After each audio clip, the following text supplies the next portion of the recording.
السلام علیکم، ڈاکٹر خالد Zaheer YouTube channel پہ خوش آمدید۔ جیسے کہ آپ سب کو معلوم ہے کہ ہم مختلف اوقات میں مختلف ٹاپکس پہ سوالات لے کے ڈاکٹر خالد ظہیر کے پاس حاضر ہوتے ہیں۔ تو آج کا جو ہمارا ٹاپک ہے وہ ہے موسیقی اور تصاویر کی حرمت کے بارے میں۔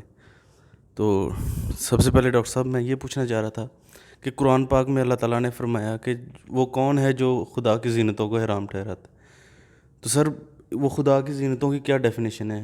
آپ کے اسکول آف تھاٹ میں ان کو شاید اس زمرے میں لایا جاتا ہے کہ وہ موسیقی اور تصاویر کے معاملات کے بارے میں۔ تو سر وہ آپ کس ڈیفینیشن کے تحت ان چیزوں کو وہ خدا کی زینتوں کے بارے ان کے معاملات میں ٹھہراتے ہیں؟ دیکھیے، اسکول آف تھاٹ تو جو بھی ہے، اصل میں اصول یہ ہے کہ ہمیں قرآن مجید کو دیانتداری سے سمجھنا ہے۔ قرآن مجید میں جو لفظ استعمال ہوا ہے وہ زینت ہے۔ یہ زینت لفظ قرآن میں یہی نہیں استعمال ہوا سورہ اعراف کی آیت نمبر 32 میں، بلکہ کئی جگہوں پر استعمال ہوا ہے۔ مثال کے طور پر اس زمین کے لیے بھی اللہ تعالیٰ نے استعمال کیا ہے جو پہلے سوکھی ہوتی ہے، پھر اس پر بارش کا پانی برستا ہے، اور پھر کیا ہوتا ہے وزینت، اور پھر اس میں رونق زینت آ جاتی ہے۔ سو زینت سے مراد ہے ایکسٹرا ایمبیلشمنٹ، اضافی حسن، اضافی اٹریکٹیونیس، رائٹ؟ کس چیز میں؟ جو بھی دنیا میں۔ تو اللہ تعالیٰ نے یہ بتایا کہ دنیا میں جتنی بھی زینتیں ہیں وہ ساری کی ساری ہم نے اپنے بندوں کے لیے بنائی ہیں۔ اس کا مقصد یہی ہے کہ لوگ اس سے فائدہ اٹھائیں، خوش ہوں، انجوائے کریں اور اللہ کا شکر ادا کریں۔ وہ زینتیں کیا ہیں؟ دیکھنے میں جو دیکھنے والی چیزیں ہیں ان کی زینت۔ ایک دیوار وہ ہے کہ جس کو آپ نے بس بنا دیا، اور ایک دیوار وہ ہے جس پہ آپ نے پینٹ کیا۔ یہ پینٹ کیا ہے؟ یہ اس دیوار کی زینت ہے۔ خواتین زینت کرتی ہیں۔ اسی طرح سے آپ حواس خمسہ میں چھوتے ہیں آپ چیزیں، بعض چیزیں کھردری ہوتی ہیں سرفیسز، آپ اس کو سموتھ کر دیتے ہیں، یہ اس کی زینت ہے۔ اسی طرح سے آپ دیکھیے کہ سونگھنے میں ایک تو ہے نا بدبو، ایک ہے کوئی خوشبو نہیں ہے، اور ایک ہے خوشبو۔ یہ خوشبو زینت ہے۔ اور آئیے کھانا کھاتے ہیں، آپ بیمار کا کھانا بھی کھا سکتے ہیں، کوئی اس میں مسالہ نہیں، کوئی اس میں مزہ نہیں، لیکن جب آپ اس کو مزیدار بناتے ہیں، خوش ذائقہ، تو یہ اس کی زینت ہے۔ اللہ تعالیٰ نے بھی اپنے پھلوں میں ایسی زینت رکھی ہے، ایسی اس کے اندر عمدگی ہے، مٹھاس ہے، مزہ، ذائقہ ہے۔ تو آواز میں بھی ایسا ہی ہے۔ میں اور آپ بول رہے ہیں نا، تو یہ تو ہماری آواز ہے، سادہ آواز ہے۔ ہم اگر گنگنائیں بھی تو یہ سادہ آواز ہے، لیکن اس کے پیچھے کچھ اضافہ کر دیں، جیسے کھانے میں مسالہ ڈالتے ہیں، جیسے خوشبو ہے، جیسے پینٹ ہے، جیسے خواتین میک اپ کرتی ہیں یا زیور ہے پہنتی ہیں، ایسے ہی آواز کی زینت موسیقی ہے۔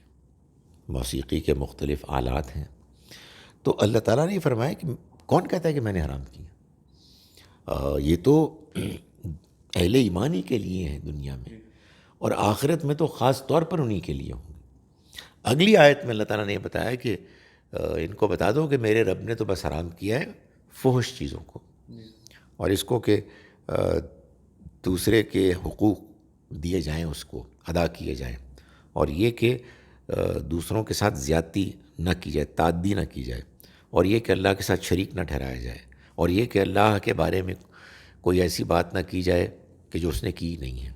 یہ چیزیں حرام ہیں۔ تو معلوم یہ ہوا کہ اگر موسیقی میں کہ جو آواز کی زینت ہے، کوئی ان 5 قباحتوں میں سے کوئی قباحت ہوگی، فحش ہوگا، شرک ہوگی، زیادتی ہوگی وغیرہ، تب وہ حرام ہوگی، ورنہ عام موسیقی تو ایک بڑی نعمت ہے، نعمتوں میں سے ایک نعمت ہے۔ سر جیسے آپ نے دونوں کو، آواز کو اور موسیقی کو الگ الگ بیان کیا، تو سر جو فواہش کی چیزیں ہیں جو سر، یا کوئی شرک کی چیز ہے، یا کسی کا دل دکھانے کی اگر ہم بات کریں تو وہ ہے وہ تو بول چال میں آئے گی، یا کوئی شاعری کر رہا ہے تو اس میں آئے گی. تو وہ موسیقی پھر وہ یعنی کہ موسیقی میں تو یہ فحش اور یہ چیزیں نہیں ہوتی کہ ہوتی ہیں، پائی جاتی ہیں. دیکھیں موسیقی بعض اوقات کیا کرتی ہے کہ آپ کی ادائیگی، آپ کی شاعری، آپ کے گانے کو سپورٹ کرتی ہے. تو آپ نے موسیقی کے ساتھ کوئی ایسا گانا، غزل، ایسی کوئی شاعری کی جس میں بیہودگی ہے، اور آپ نے انسٹرومنٹس بھی ایسے استعمال کیے کہ اس بیہودہ تصور کو اور بھی زیادہ نمایاں کرنے کا اس نے ایک پیدا کر دیا ماحول، تو یہ تو وہی ہوئی نا، فحش ہوئی. اسی طرح سے آپ قوالی ہے یا کوئی اور شاعری ہے جس میں آپ شرک کر رہے ہیں اور موسیقی ساتھ ہے، تو یہ حرام ہے. اسی طرح سے آپ رات کو لیٹ کوئی کانسرٹ کر رہے ہیں، لوگ بیچارے سو رہے ہیں، آپ ان کو تنگ کر رہے ہیں، یہ حرام ہے. اسی طرح سے آپ موسیقی میں مشغول ہیں، اذان کی آواز آئی ہے، آپ نماز پڑھنے کے لیے تیار نہیں ہیں اس لیے کہ موسیقی آپ کو روک رہی ہے، تو آپ نے پھر یہ کیا ہے کہ زیادتی کی ہے. تو یہ چیزیں حرام ہیں. تو موسیقی ہمیشہ سپورٹ کرتی ہے اس شاعری کو، اس پریزنٹیشن کو کہ جو اس کے ساتھ کی جا رہی ہوتی ہے. سر ہمارے روایتی جو علماء ہیں سر، وہ سرٹن جو ہمارے وہ یعنی گانا بجانے کے جو آلات ہیں ان کو وہ حرام قرار دیتے ہیں یا ان کی حرمت بیان کرتے ہیں. تو سر کیا کچھ اس طرح کے انسٹرومنٹس ہیں جو بجتے ہیں اور وہ انسان کے جو ہیں، یعنی خالی اگر کوئی میوزک ہے اور وہ آپ کے وہ شہوت میں کو ابھار رہا ہے یا اس طرح کچھ کر رہا ہے، تو سر وہ سرٹن انسٹرومنٹ حرام ہوں گے کہ پھر وہ ہم پوری موسیقی کے بارے میں ہی یہ وہ کر دیں گے؟ دیکھیں میں اس کا تو ماہر نہیں ہوں کہ کوئی بتاؤں آپ کے کوئی ایسا گٹار یا کوئی ایسا ستار ہوتا ہے کہ جس سے کس کے بجنے سے آدمی کی اس کے جذبات منفی ہو جاتے ہیں. I have no idea. لیکن یہ میں آپ کو بتا سکتا ہوں کہ ہمارے علماء ان کے ساتھ کچھ کچھ لمیٹیشنز ہیں ہمارے پوائنٹ آف ویو سے. آبویسلی وہ ہماری بات کو غلط سمجھ سکتے ہیں. ایک ان کی لمیٹیشن یہ ہے کہ وہ قرآن کو سمجھتے ہیں حدیث کی روشنی میں، ہم حدیث کو سمجھتے ہیں قرآن کی روشنی میں. آپ کہیں گے یہ تو الفاظی کا فرق ہے، بات تو وہی ہے، زمین آسمان کا فرق ہے. جب ہم قرآن کو سمجھیں حدیث کی روشنی میں، تو پھر اصل میں حدیث میں جو چیزیں بیان ہوئی ہیں، ویسے تو سچی بات ہے کہ حدیث کے معیار پر بھی جو محدثین کا معیار ہے حدیث کے پرکھنے کا، ایک ہی حدیث ہے بخاری میں. باقی ساری حدیثیں جو موسیقی کے ضمن میں بیان کی جاتی ہیں، وہ میرے ناقص علم کی حد تک وہ صحیح حدیثیں نہیں ہیں. بخاری کی جو حدیث ہے اس سے یہ معلوم ہوتا ہے کہ قیامت کے قریب ایسا ہوگا کہ ناچ گانا ہوگا، موسیقی ہوگی، زناکاری ہوگی، شراب ہوگی، یہ ہے. تو اور یہ ظاہر ہے کہ کنڈیمنیبل چیزیں ہیں. تو یہ تو بیان سے ہی معلوم ہو جاتا ہے. اس سے مراد وہ آپ کہیے، اگر میں الاؤ می ٹو سے، وہ نائٹ کلبز ہیں جہاں یہ حرکتیں ہوتی ہیں، تو اس میں کوئی شک نہیں ہے کہ اس طرح کی موسیقی تو حرام ہے جس میں کہ بے حیائی ہے. لیکن وہ اس کو علی الاطلاق لیتے ہیں. ہمارے اینگل سے دیکھیں، جب ہم قرآن سے دیکھتے ہیں تو ہم یہ کہیں گے کہ موسیقی، ستار، دوسرے کچھ بانسری وغیرہ اللہ کی نعمتیں ہیں. اچھا، پھر وہ ایک کمزور حدیث سے بیان کرتے ہیں کہ کسی صحابی نے نبی صلی اللہ علیہ وسلم کو دیکھا کہ وہ کہیں جا رہے تھے تو بانسری کی آواز آئی تو آپ نے اپنے کانوں میں انگلی ٹھوس لی. اس سے تو کچھ بھی نہیں پتہ لگا. پوچھ لینا چاہیے تھا کہ آپ بانسری کی وجہ سے کر رہے ہیں یا آپ کو ذکر کر رہے تھے جس کی وجہ سے آپ ڈسٹرب ہوئے ہیں. اس سے کچھ بھی نہیں معلوم ہوا. بھائی کہیں کوئی حکم ہوتا کہ بانسری کی آواز حرام ہے، وہ کلیئرلی اسٹیٹمنٹ ہوتی. کوئی کلیئر اسٹیٹمنٹ ہے ہی نہیں. یعنی آپ کو حیرت نہیں ہو رہی؟ نن واٹس ایور کہ میں اللہ کا پیغمبر تمہیں بتا رہا ہوں کہ قرآن میں جو کچھ بیان ہوا ہے اس کے علاوہ میں موسیقی کو بھی حرام قرار دے رہا ہوں. وہ اتنی کلیئر اسٹیٹمنٹ ہوتی کہ سب دنیا کو پتہ ہوتا کچھ بھی نہیں ہے. سو ایک تو پرابلم ان کی یہ ہے کہ وہ سمجھتے ہیں کہ حدیث اصل ہے، قرآن کو اس کی روشنی میں دیکھنا ہے. دوسری پرابلم یہ ہے کہ وہ گفتگو نہیں کرتے اس طرح کے معاملات میں. وہ جو بات طے ہو چکی ہے ان کے پرانے لوگوں میں، وہ اس کو کویشچن نہیں کرتے. ان کے نزدیک وہ اصل دین ہے، اسی پر اجماع ہے، اور باقی قرآن اس کے مطابق سمجھا جائے گا. یہ پرابلم ہے. سر جیسے موسیقی کے معاملات میں سر بعض چیزیں تو اتنی وہ کھلی ہوتی ہیں کہ بندے کو پتہ چل رہا ہوتا ہے کہ جی اس میں وہ ہے شرک پایا جا رہا ہے، یہ ساری چیزیں اس میں ہیں. سر بعض معاملات میں بندے کو وہ جو انر وہ پیس اور وہ جو کمفرٹ لیول ہوتا ہے وہ نہیں ہو رہا ہوتا. بندہ سن رہا ہے اور وہ چیز اس سے وہ تنگ کر رہی ہے، یا وہ اس سے وہ کمفرٹ اس سے فیل نہیں ہو رہی، جو کہ بعض حالات میں کسی طرح کی موسیقی سے بندہ سر وہ اچیو بھی کر رہا ہوتا ہے، میڈیٹیشن کر رہا ہوتا ہے. تو سر تو اس معاملے میں ہمیں کیا اپنا لیول سیٹ کرنا چاہیے کہ ہم نے کس حد تک موسیقی اگر سننی ہے تو کس حد تک سننی ہے، اور اگر نہیں سننی تو پھر وہ کس حد تک ہم نے اس پہ وہ اپنی روک لگانی ہے.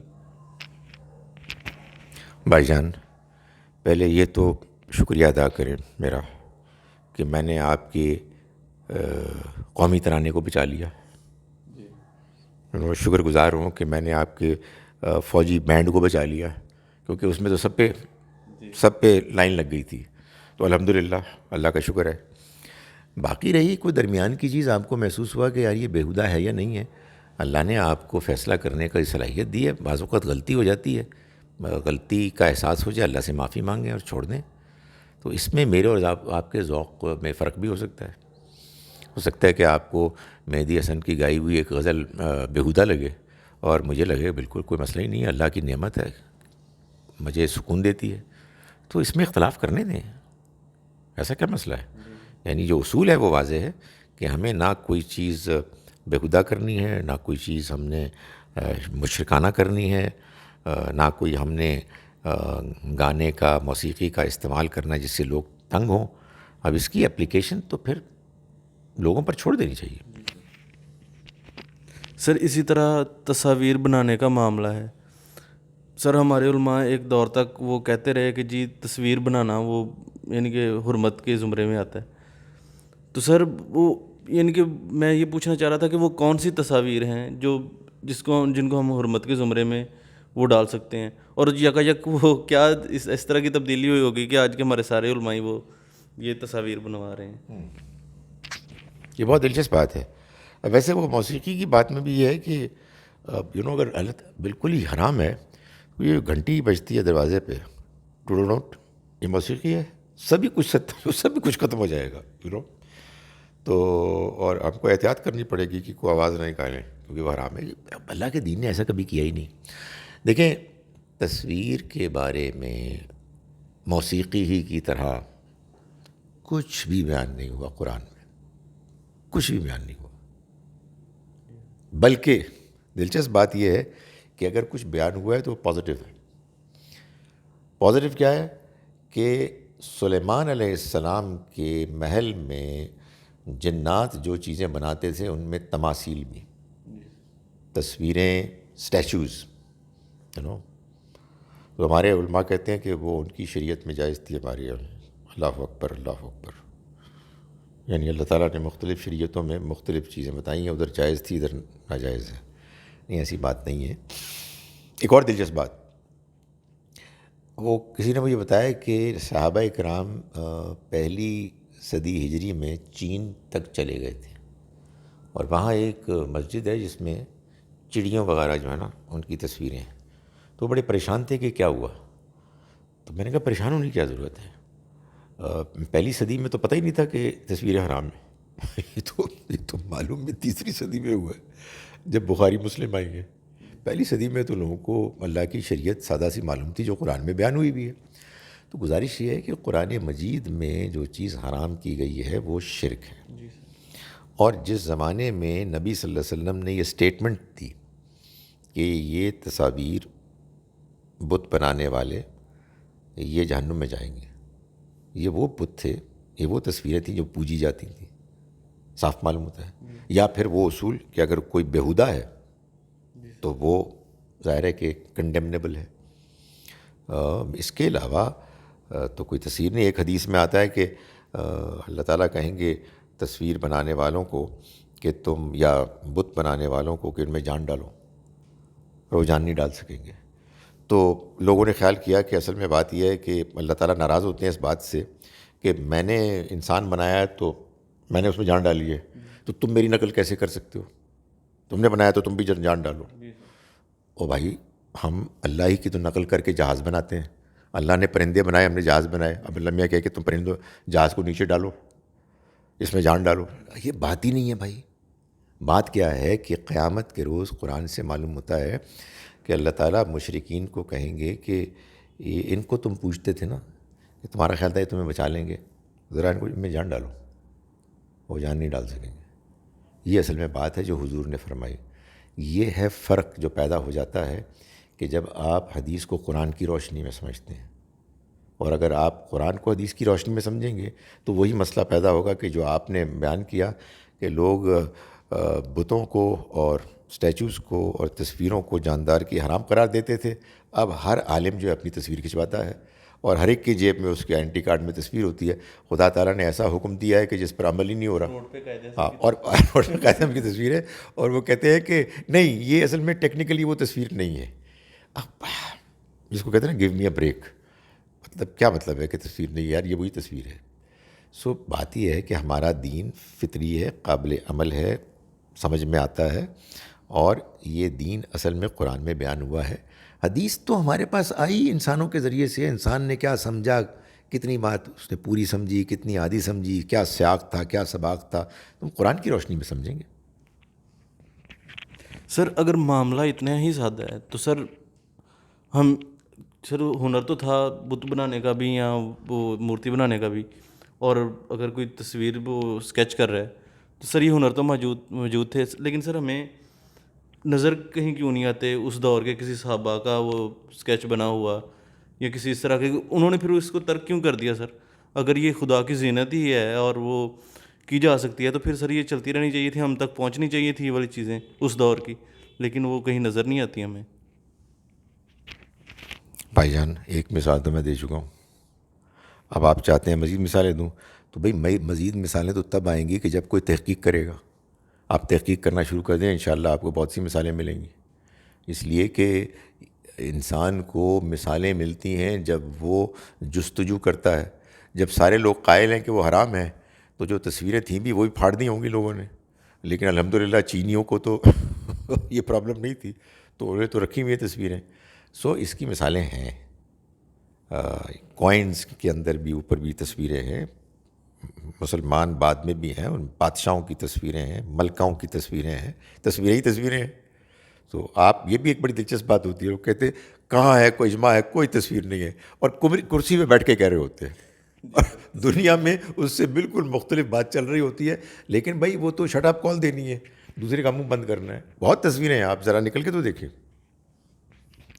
سر بیسیکلی ہم نے یہ ان کی حرمت پہ بات تو ہم نے کر لی کہ جی حرام ہے یا نہیں ہے.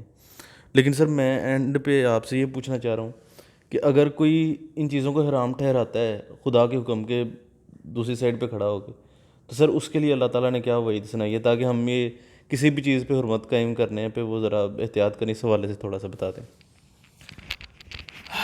یار یہ بڑا پیچیدہ مسئلہ ہے، اس لیے کہ یہ بہت دور جائے گا.